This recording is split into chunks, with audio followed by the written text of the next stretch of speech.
guy who wrote this is totally ripping off The Hitchhiker's Guide to the Galaxy.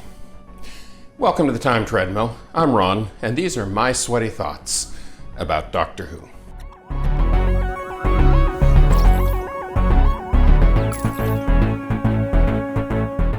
One of the key plot points in The Hitchhiker's Guide to the Galaxy is that there is this planet called Magrathea that is actually a giant hollowed-out planet that's really a manufacturing floor. It builds entirely new planets, custom luxury planets made to order, and then deposits them in the correct location.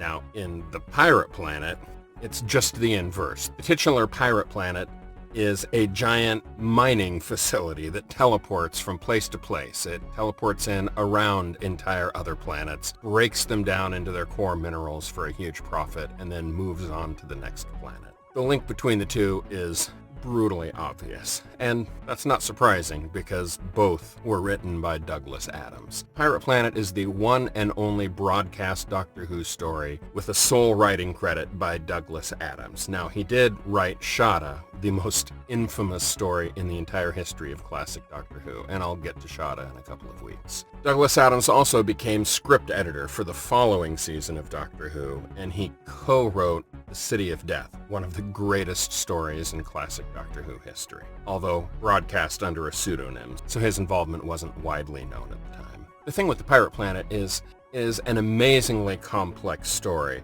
with a script that was essentially unfilmable. It had to be edited down significantly to be able to work, and ultimately it did. It's a good story. It is definitely much more pantomime than most of the other stories of the era, and this is Doctor Who we're talking about. That says a lot. The character of the lead villain, the captain of the Pirate Planet, is so comical and one-note, it's hard to take him seriously at all. But the core concept of it is really, really interesting.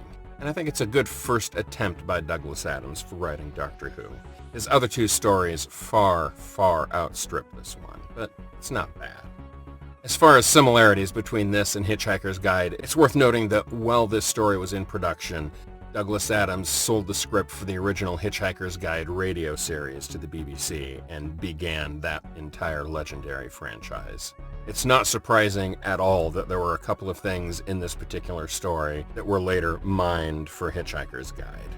And for that matter, there was another script that Adams originally wrote for Doctor Who that was not accepted into the program. It was a Dalek story, and he wound up repurposing that into the third Hitchhiker's Guide book, which was originally titled Cricket Men, where he just took the Daleks and turned them into another evil alien race, the Cricket Men, and made the plot a little bit more comical, and there you had it. So the pollination goes both directions. Now, I do have one other interesting story about this one, but I'm going to save that up for tomorrow. I'll see you then.